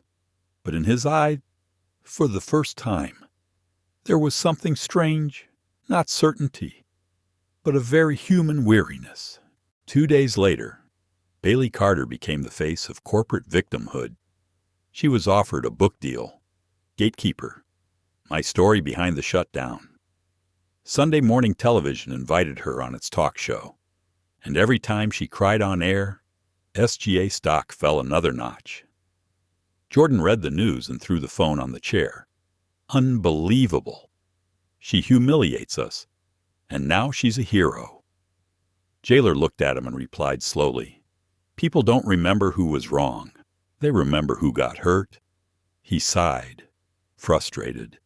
But in his heart, there was a part of him that understood that his sister was right. That evening, Damian sat alone in his hotel room in Ethera. Outside was the sea. The breeze was light. But inside was a glowing laptop screen, filled with hundreds of articles. He read each headline, then turned off the screen. For a moment, he heard his own words echo in his head. Power is not a hammer. He smiled slightly, a tired smile. Maybe I swung it anyway. When Damian Sterling turned off his laptop in his hotel room at Ethera, the air was as thick as ash after a fire. He thought the storm would pass, that the public would just fuss for a day, then find another prey. But as dawn broke over New York, he realized it wasn't the sky that was falling. It was faith. That morning, Wall Street opened in a panic. The trading floor's electronic screens flashed red numbers. The words SGA Sterling Global Aviation flashed, falling like a rock. 12%, 14%, 17% at peak. More than $3 billion in market capitalization evaporated in 6 hours. The press called it the day the sky collapsed. But for Damian Sterling, It was simply the day the world learned that nothing flies faster than public opinion, not even airplanes. On the 58th floor of Sterling Global Tower, the air was so heavy that one could hear the tapping of directors' pens. The emergency meeting was held at 9 Mem. On the big screen, the stock chart was like a bleeding wound. Robert Walsh, COO of the group, opened the conversation. We've lost $3 billion in 48 hours. We're trending #1 on every financial site. If this continues, our credit rating will take a hit. Across the table, Helena Vance, the independent director who used to be the CEO of a tech company, leaned forward, her voice stiff. This isn't just PR, Robert. It's trust. Once the market loses trust, no plane in the world can take off. No one objected. No one dared mention Damien's name in his presence. But in that room, everyone knew he was the center of the vortex. Meanwhile, Damien was still in Ethera, on the beach, in a small villa he once called his escape point. The phone was ringing nonstop. Text messages, emails, interview requests, letters from the board, it all poured in like a waterfall. He didn't answer. He just sat there, staring out at the sea, where the blue water reflected the sunlight. The world outside was burning, and he was, still, dangerously so. Jordan Sterling walks in, iPad in hand. Dad, it's getting worse. CNBC is calling this the biggest corporate meltdown of the year. They're comparing you to Musk during the Twitter chaos. Damien frowned. Comparisons are lazy journalism. Ong Noi. Zhongju. Maybe. Jordan Jap. But it's the story people want. And stories. Move stocks. Jailer, sitting in the corner of the room, looked up. You taught us that perception is reality. Dad. So, what's the reality now? Damien looked at the two children, his eyes cold, but deep. Reality, Ong Noi, is that we own airplanes, but we don't own the sky. In Manhattan, the second emergency meeting of the day took place. A council member, Marcus Thorne, a silver-haired man who had once been a close friend of Damien's, stood up. This company was built on precision, not ego. Damien has crossed a line. We need to consider leadership restructuring temporary. At least, Robert responded Marcus. Let's not forget without Damien. There is no Sterling Global, and with him, Elena Chen Bao. There might soon be no future for it either. The words were not angry. They were cold, precise like a judgment being prepared. Across the ocean, Damien sat in front of his monitor, watching the stock chart fall. It was no longer the numbers, but the reputation that was evaporating from Sterling's name. He put down his coffee cup, his voice echoing as if he were talking to himself. People used to wait for truth. Now they just refresh. Jailer heard and turned. Then maybe truth needs to move faster. Damien smiled, lightly, tiredly. Truth never runs, Jay. Only panic does. The answer made her silent. But she knew, even as her father said so. Inside, he was in turmoil. Mid-afternoon. An email was sent from the board of directors to Damien. The subject line was brief. Emergency board review subject CEO conduct. No threats, no accusations, just an invitation, but everyone understood it as a summons. Damien finished reading and gently closed his laptop. He stood up and walked out onto the balcony, staring out at the emotionless blue sea. For the first time in years, he felt something he had only ever felt in others on trial. Not in the court, but in the eyes of the world. That night, Jordan walked into the room. Phone in hand, Dad. The board's going to turn on you. They're scared. They think you've become unpredictable. Damien turned back, his eyes not angry, just silent. Fear always disguises itself as morality. So what's next, Jordan Hoy? You'll fight back. Damien smiled slightly. Fight, no. They can't take what they didn't give me. They gave you the position. They didn't give me purpose. Jailer stepped closer, her voice low but clear. Maybe it's time to choose which one matters more, she said and left the room, leaving two men, one who had once held the world in his hands, and one learning to understand it. The next morning, the headline read, SGA in crisis board to review CEO's conduct after 3B loss. Beneath it was a picture of Damien calm, eyes distant, as if watching the world sink without trying to save it. Each comment, each post, each new hashtag pushes the issue further. Resign Sterling, airline ethics, Sky scandal. Each line is like a knife cutting into trust.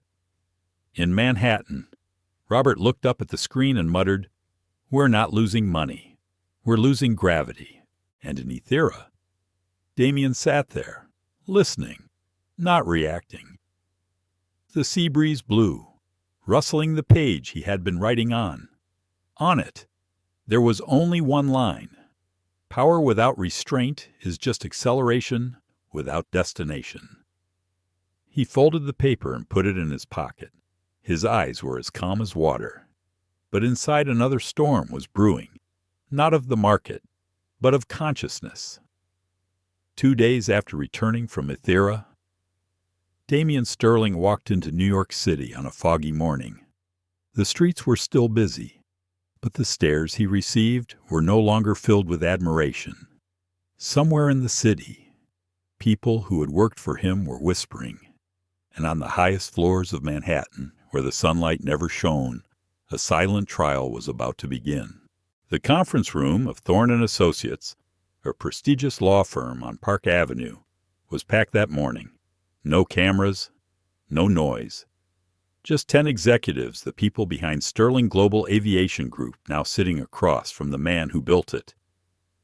At the head of the table, Marcus Thorne, the independent chairman of the board, stood up. He was an old friend who had started the business with Damien in the 90s, when they both had dreams of changing the aviation industry. His voice was low, but no longer warm with the past. We're here to discuss conduct and consequence. In front of each person was a thick file, titled Sterling Incident, JFK Ground Stop Analysis. No one needs to read it. They already know the story. They've heard it in the media. They've been pressured by shareholders, the market, and the public. Now all they have to do is cut out the part that's hurting them. Damien Sterling sat at the other end of the table. No lawyer, no assistant, just him with his silver watch and calm eyes. Elena Vance, a former tech CEO, was the first to speak. You didn't just ground flights. Damien, you grounded people's faith in this company. That's not leadership, that's ego. Damien looked at her, his voice low, and even ego doesn't ground flights. Elena, protocols do. I used the authority the board gave me. The failure isn't the order, it's why it was needed. The room was silent, Elena replied, without blinking. You humiliated us all in public. That's not necessity. That's recklessness. Marcus looked around the table, then nodded slightly. We can argue philosophy later. Right now, the numbers are bleeding. A financial director spoke up. Our investors are preparing lawsuits. The FIA has opened a formal inquiry. If we don't act, they'll act for us. The whole room turned to look at Damien. He remained seated. You think I'm the problem. Ong noi, but I'm the symptom. The system you all built rewards obedience, not judgment. I didn't break it. I just showed the world what it already was. His tone wasn't spiteful, just conclusive, but that made the others even more uncomfortable. Marcus sighed, took off his glasses. his voice hoarse. "Damien, I've known you 30 years. You built this empire. But right now, your name burns hotter than our engines. We can't outfly this." "Then maybe you shouldn't try," Damien replied, his eyes looking far away. "Sometimes landing is the only way to survive." There was a long moment of silence. No one argued, but everyone understood.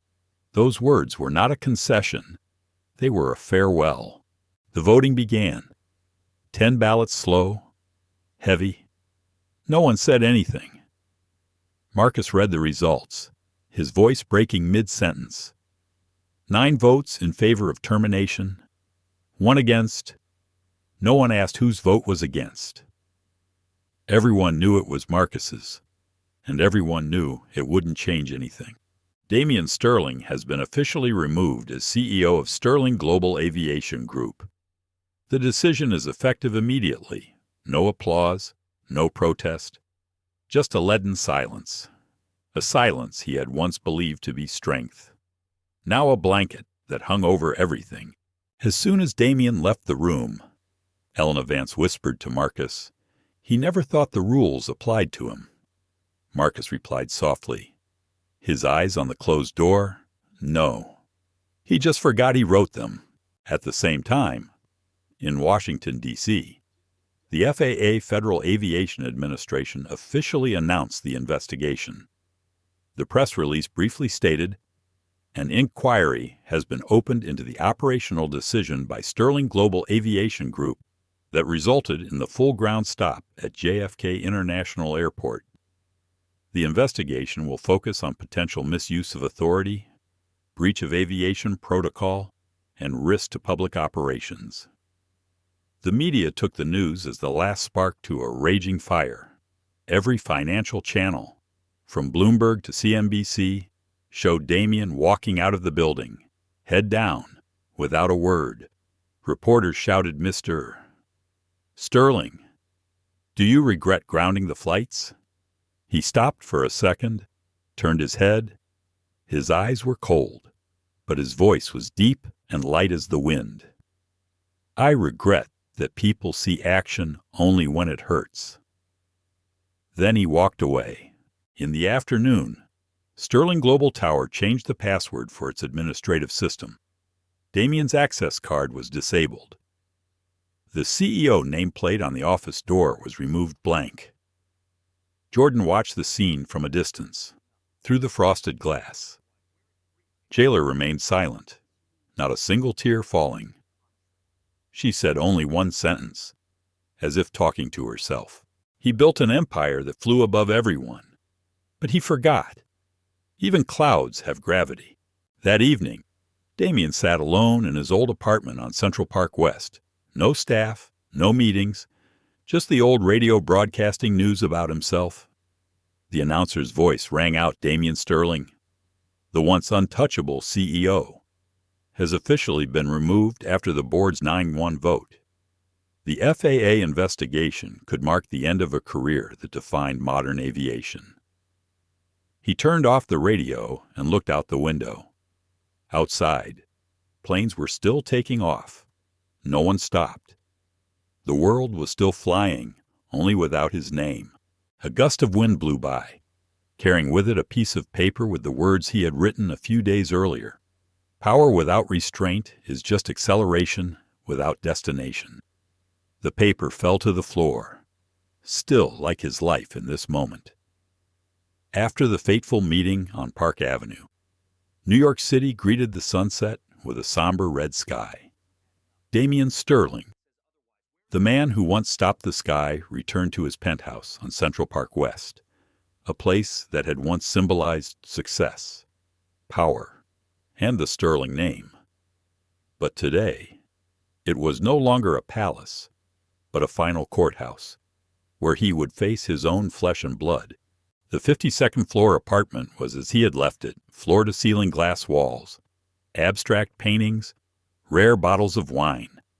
But there was no warm light, no staff, no assistant, just Jailer and Jordan Sterling, his 2 children, sitting silently on the sofa. Damien entered. The door closed with a resounding click, like the end of an era. No one spoke, only the ticking of the wall clock, slow, cold. Jailer was the first to speak, her voice small but firm. "They fired you." Damien nodded. "Yes. 9-1. Marcus. He was the one." She nodded slightly. There was no reproach in her eyes, only something like regret. Jordan, sitting opposite, said dryly, "They'll come for the money next." Damien smiled slightly, the smile no longer proud, only tired. They already did. The lawsuits, the investigations, the settlements. They'll drain everything. "So what?" Now Jordan asked, his voice laced with irritation. "We just start over, like everyone else." Damien looked at his son, his eyes not blaming, only sad. "No, Jordan, we don't start over. We start understanding."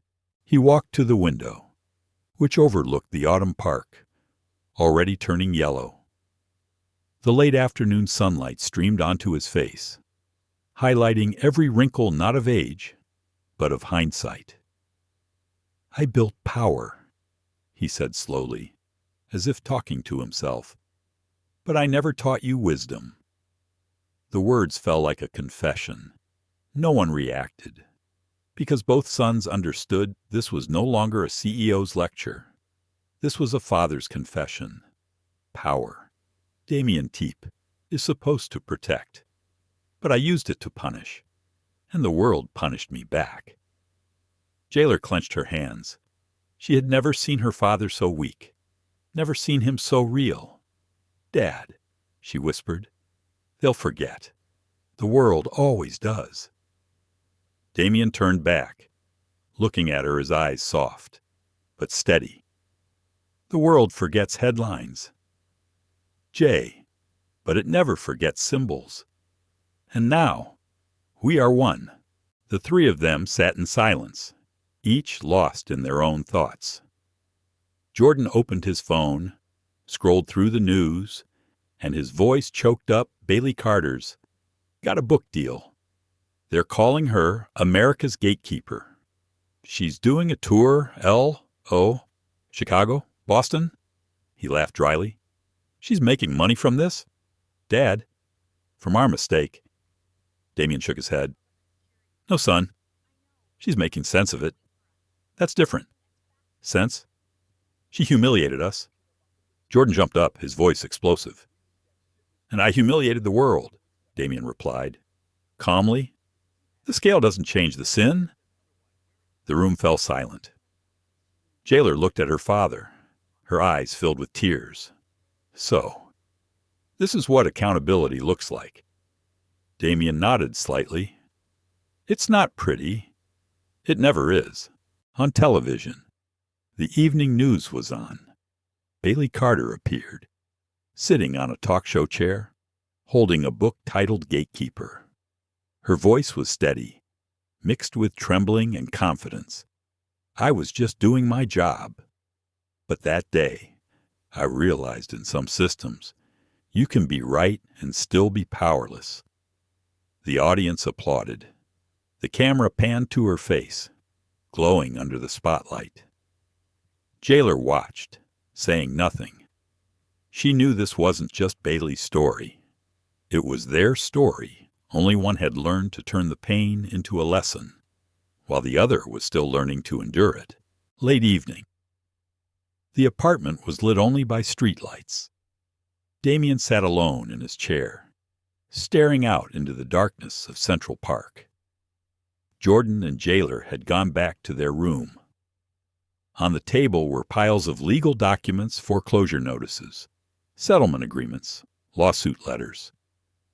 He took the pen and signed the last piece of paper, authorization to liquidate Sterling Holdings. Every stroke of ink is like a cut into his own legacy. Then he poured himself a glass of red wine, the kind reserved for toasting successful business deals. This time, he raised his glass not to celebrate, but to finish. "To lessons," he said softly. too late, but learned. The next morning, the newspapers carried the headline, "Sterling Family Liquidates Assets Amid Legal Settlements." Financial publications called it the smoothest collapse in American business history. No bankruptcy, no scandal, just a slow, almost orderly dissolution. But for those who lived in that empire, it was not quiet. It was the silence of a shattered legacy. A month later, Bailey Carter signed copies of her book in Los Angeles. On stage, she said the closing line, "Power doesn't corrupt, it reveals." The audience stood up and applauded. Back in New York, Damien watched the broadcast on TV. He smiled not bitterly, not regretfully, just the smile of someone who knows justice sometimes comes from unexpected places. That evening, after turning off the TV, he stood by the window. The night wind blew in, carrying with it the sound of car horns from the avenue. He said softly, almost to himself, "I built power without teaching wisdom, and it built nothing that could last." The street lights reflected in his eyes not the light of power, but the light of awareness. Time is the only thing that knows no mercy. 18 months have passed since Sterling fell off the financial charts. The media has forgotten. Wall Street has moved on, and the people who once served them have settled into new lives. But for the Sterlings, the consequences of power don't end. When the public dies down, they begin when people have to move on, without the shell of power to hide behind. Damien Sterling lives as a recluse in a small Connecticut town, nearly 3 hours' drive from Manhattan. The old cabin on Candlewood Lake is what he calls a slowdown for mistakes. There's no office phone, no bodyguard, no Patek or Bentley in the garage, just a wooden desk, a fountain pen, and a manuscript titled Notes on Failure. He wrote every day, regularly, as a voluntary punishment, not to publish, nor to justify, just to understand how power is lost, and whether wisdom can be born from the ashes of pride. "Power is loud," he wrote in one passage, "but truth whispers, and most men never learn to listen until they lose both." The house had only the sound of the wind blowing across the lake all year round. The townspeople knew him as the old man who writes books in the cabin by the lake, and no one called him CEO anymore. And perhaps, for the first time in decades, he was at peace with that. In New York, Jordan Sterling lives a different life.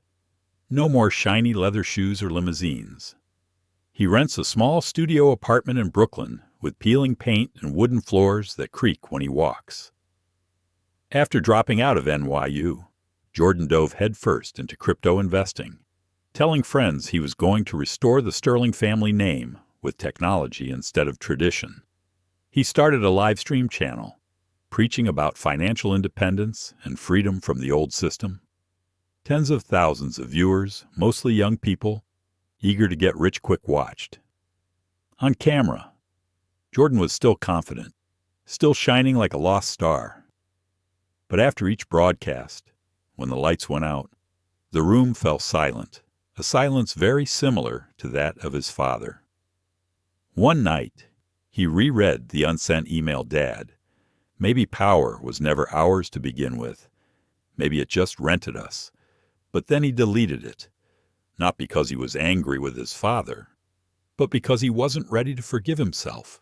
Jailer Sterling, or rather, Jailer Evans, the new name she adopted when she entered college, chose a different path. After the scandal, she withdrew from NYU and transferred to the University of Colorado, where no one knew who she was. By day, she studied law classes in justice, due process, and professional ethics. By night, she worked as a waitress at the Corner Booth Diner, a small eatery on a Boulder Street corner. She wore old uniforms, pinned her hair back with plastic clips, and addressed customers as sir or ma'am. No one knew that the girl who made coffee there had flown to Europe on a private jet. But Jailer liked it. She liked starting over, not with fame, but with humility. One evening, while clearing the table, an elderly guest asked her college kid, what are you studying?" She smiled law, trying to understand what makes people fair or unfair. The man nodded, then said, "You'll find it's rarely the law itself, but who gets to write it?" The statement stopped Jailer in his tracks. It brought back memories of his father, the man who wrote the rules for the airline industry and who thought he was above them all. Every month, she wrote her father, not to apologize, but to tell him about the class, about the customers, about what justice looked like from the small diner. "And sometimes," Damien replied in short, but profound lines, "justice isn't a verdict. Jay, it's the silence after one." They both kept those letters, neither showing them off to the other, because they understood. This silence was not distance, but a slow understanding, like the late afternoon light. That winter, snow blanketed Connecticut. Damien added the final pages of Notes on Failure, the last line. He wrote in a slow, steady hand, "If I had taught them humility before wealth, perhaps they'd still be rich in ways that matter." Then he closed the notebook and looked out. The moonlight was faintly reflected by the lake. He suddenly remembered what Jailer had said, that she had chosen to study law to understand power and justice.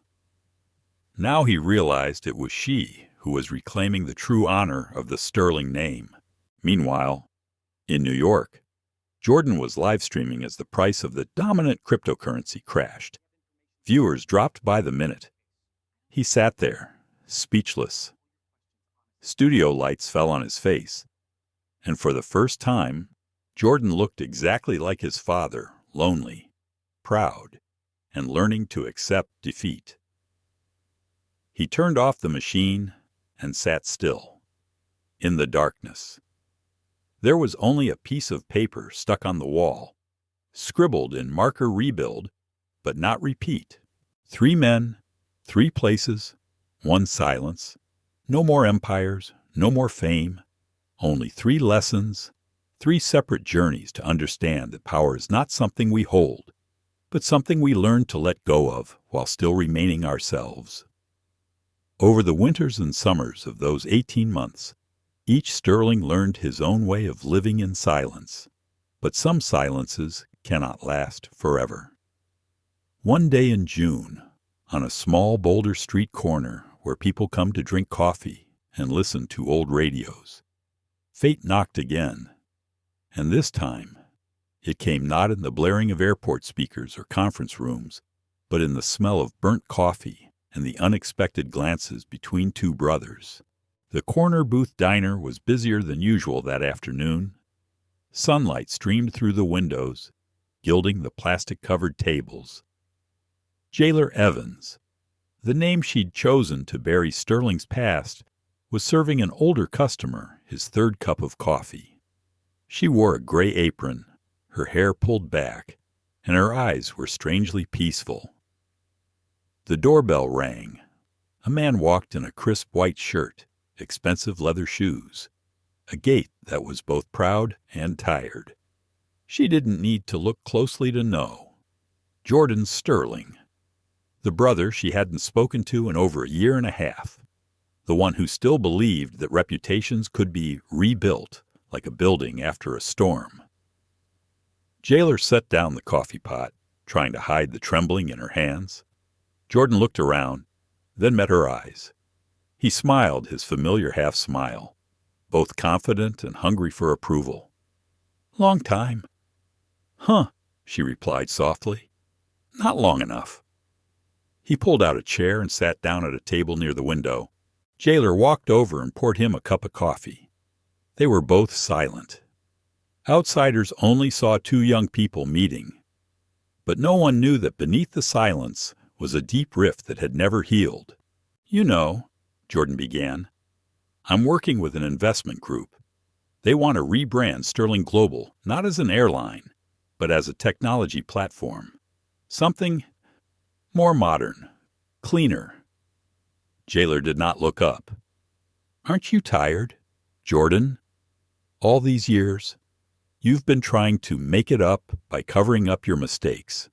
No, not to cover, to fix. He leaned forward, his voice full of enthusiasm. The Sterling brand doesn't need to die. We just need to remind people why they trusted it in the first place. She looked straight at him, her eyes calm but cold. Do you want them to believe in the brand or in us? Jordan was silent for a few seconds. What difference does it make? Jailer put down his coffee cup. Very different. One lives by promises, the other lives by actions. The atmosphere in the bar suddenly slowed. The usual sounds, the clanking of dishes, the old radio seemed to recede, replaced by the rising tension between the two brothers. You don't understand, Jordan said softly, but his voice was hard. The world doesn't remember the humble. It remembers the brilliant. And that's the problem, Jailer replied without hesitation. I still think it's about what they remember. You only care about who you become. Jordan chuckled, leaning back in his chair. I'm not here to argue. I want you to work with me. We can change the story, turn Dad's failure into an inspirational lesson, a decent PR campaign, not a lie. She looked at him, then asked slowly, Do you think justice can be promoted? Jordan, no, but it can be recounted. Who should I tell? To show that Sterling is not broken. Jailer bowed his head, a sad smile appearing at the corner of his lips. You still don't understand. Justice isn't about getting up faster than everyone else. It's about stopping long enough to know why you fell. Jordan was silent. The afternoon light fell on his face, a familiar face, but one that seemed lost between the old world and the new. He clenched his fists and said in a low voice, You talk as if I haven't learned anything. I've lost everything. Money, reputation, father, even myself. Don't you think I've paid enough? You pay with fear. Jordan, she said, I pay with starting over. They're two different things. A guest got up to leave. A breeze blew through the window, making the small curtains flutter. No one said anything for a long time. Finally, Jordan stood up. He pulled a business card from his pocket printed with the logo Sterling Next. If you change your mind, I still want you to come. She didn't take it, just looked at him, then said, as light as the wind, You want to restore your reputation. I just want to restore my character. Jordan looked at his sister one last time. In that moment, they both saw their father, a man who thought he could fix the world with his commands, but who was ultimately taught humility by that very world. He didn't just lose power. Jailer Noi, Jong Tram. He lost the belief that power could make people good. Jordan turned away without speaking. The door of the shop closed behind him, and a small bell rang, ringing long and loud. Jailer looked through the glass door and saw him walking down the street in the afternoon sun, his gait quick and strong. But she knew, in each step was an old fear that had not yet dissipated. She returned to the counter and continued her work, wiping down the table where he had been sitting. There was a faint circular coffee stain on it. She wiped it away with a towel, but the mark remained. There are things that, no matter how hard we try, we cannot erase. As the diner door closed behind Jordan, a small bell rang and faded into the quiet afternoon. Inside, Jailer bent down, wiping the table dry, leaving only a faint streak of light through the glass. The conversation between the two brothers ended, but its echoes lingered quietly, like the echoes of a lesson no one wanted to acknowledge. Somewhere, in a world dominated by media, fame, and power, justice whispered, waiting to be heard. Boulder at night is quiet. Streetlights cast long shadows on the small streets. In her old apartment behind the diner, Jailer Evans sat at her desk.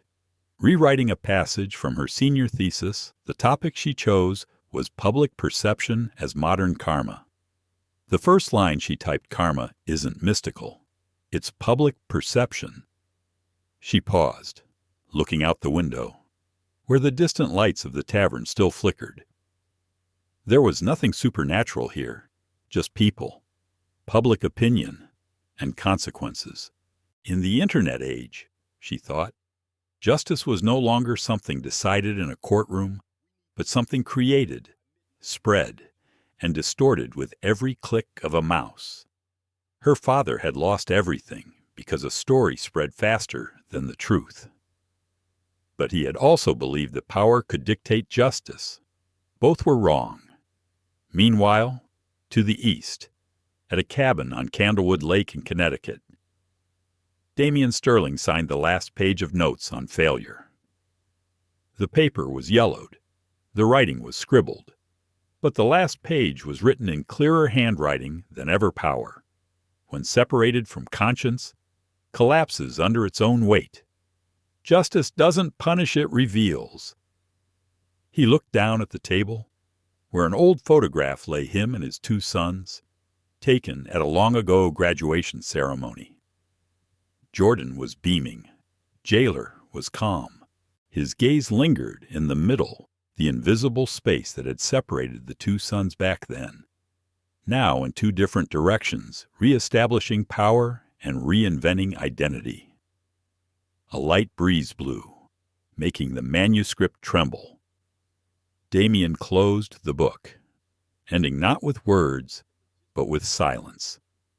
Justice, he thought, did not need readers. It needed people to understand. In New York. Jordan Sterling was walking out of the building where he had just failed to pitch for his sterling next venture. Investors were skeptical of a name once associated with scandal, despite his attempts to convince them with mature words and a new vision. But the past, in the Internet age, never truly rests. On the way home, Jordan checked his phone. Social media was still filled with posts, clips, and memes mocking his family more than 2 years after the incident. One comment garnered thousands of likes. The Sterling family thought they owned the sky. Now they can't even get off the ground. He smiled faintly, a smile more bitter than tears. Perhaps this was how the modern world punished, not with prison, not with judgment, but with a collective memory that could never be erased. In Boulder, Jailer sat in a constitutional law class where the instructor was talking about social accountability in the digital age. His voice boomed. Today, justice is not in the hands of judges alone. It is in the hands of those who have the power to share. The class chuckled, but Jailer didn't. She thought of Bailey Carter, the former airport gate agent turned motivational speaker, who spoke of courage in the face of power. She thought of her father, who once paralyzed an airport with a single phone call. And she thought of herself, who was learning to redefine justice, not in terms of power, but in terms of awareness. She wrote in her notebook, "The higher the power, the sharper the fall." But sometimes, the fall is what teaches you how to stand right. That fall, Damian came to visit her in Boulder. He sat in the little diner where it all started again. She made him a cup of coffee, saying nothing. They just sat there, like two normal people in a crowded cafe. "You found peace here?" he asked, his voice low and husky. "Not peace," she replied, "just honesty." Damian nodded. "That's more than I had for 40 years. They both laughed softly. No words were needed. Amid the clink of spoons against glasses and the old music, 2 generations of Sterling sat there, no more CEOs, no more scandals, just two people learning to survive without admiration. When he left the shop, Damien left a folded piece of paper on the table. Jailer opened it, and inside was a single handwritten note. "We don't own justice. We serve it." She folded the paper and put it in her pocket. The sky outside was blue and vast, but this time she no longer dreamed of flying. She just wanted to walk, step by step on the ground, where people learn to understand each other. In the end, the Sterling story ends not with scandal, not with legacy, but with a simple lesson. Power without moral limits is self-destructive. And in the era of murder courts, the line between victim and perpetrator has never been thinner. On social media, people still talk about karma as something mystical. But for those who have gone through this storm, karma is not a miracle. It is a social gaze, a constant whisper, a verdict of collective perception. Karma isn't mystical. Damien Tung Viet. It's public perception. And if anyone were to ask, who is the real villain in this story? The despiser, the despised, or the bystander? No one could answer. Because sometimes the villain isn't in the character, but in how we choose to see them. The story Black Twins Denied Boarding, until their phone call to CEO Dad Pulls the Plug on flights, is not just about power or discrimination. It is a mirror of how people confront injustice with anger or with wisdom. From Jordan, we see a generation that believes fame and power can right any wrong. From Jailer, we learn that true justice doesn't need PR. It doesn't need noise. It just needs to be lived right. And from Damien Sterling, whose father once stopped the sky with a phone call, we learn that power without moral limits is self-destructive. In the age of social media, where every action is remembered, karma is no longer a metaphysical thing. It is the gaze of public opinion, a reminder that justice is not a matter of status, but how we treat others when no one is looking. So remember, justice does not need to shout to be heard. Just stand still and let the truth speak for itself. If you feel something from this story about humility, dignity, or the power of silence, please take a second to like, share, and subscribe. Each share you make will not only spread a video, but also help spread the belief that in today's noisy world, there is still room for silent justice. Thank you for listening, and for believing that a small story can change the way we see the world.